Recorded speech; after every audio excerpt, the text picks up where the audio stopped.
Lieutenant Colonel Anthony C. Shine, United States Air Force, is on the wall, as is his younger brother, my Uncle John. He's Army First Lieutenant Jonathan C. Shine. My father left a legacy of some of the most important character traits that I've tried to embody, and they would be probably courage and strength and integrity and commitment.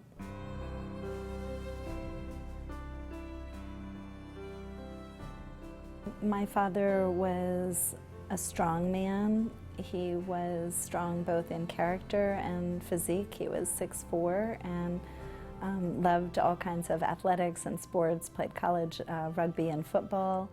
He led at home by example. He led in war, in peacetime and in war, I think, by example.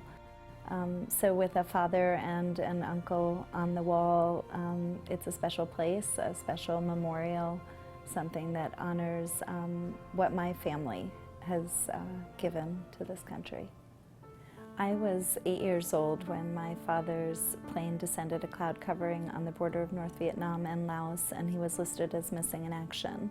We had received a series of what they call dog tag reports that pertain or might pertain to him. Some of them had photos of an actual physical dog tag, some had dog tag type information, some had photos of bones that someone claimed were his.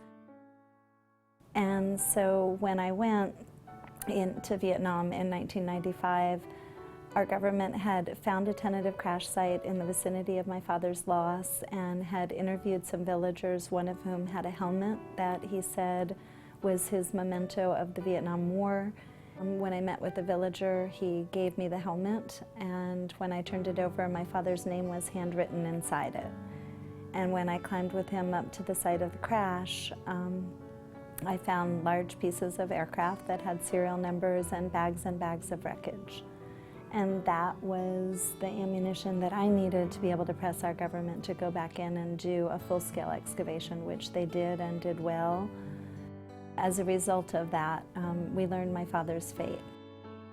During and after the Vietnam War, more than, I believe, 7 million POW/MIA bracelets were issued with the names of men who were prisoner or missing.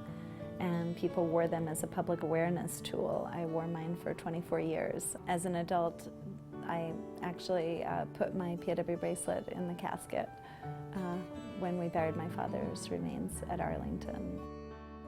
One of the things that I was most grateful for and continue to be grateful for is that when my father was listed as missing in action, my mom pulled my brothers and I together and she told us the truth. I remember saying, I want my daddy to come home, and my mom said, I want him to come home too. There's an estimated 20,000 children who lost fathers in the Vietnam War, and through Sons and Daughters in Touch, a support organization for these now grown children, we've held some National Father's Day gatherings at the wall and on the grassy knoll east of it. Early on Father's Day morning 2 years ago, as Sons and Daughters in Touch celebrated its 20th anniversary, I got my 5 and 7-year-old children up, and we went down to the wall along with other grandchildren and children of men whose names are on the wall, and we washed the wall. And it was just a really special experience to see my son scrubbing the granite that held his grandfather's name.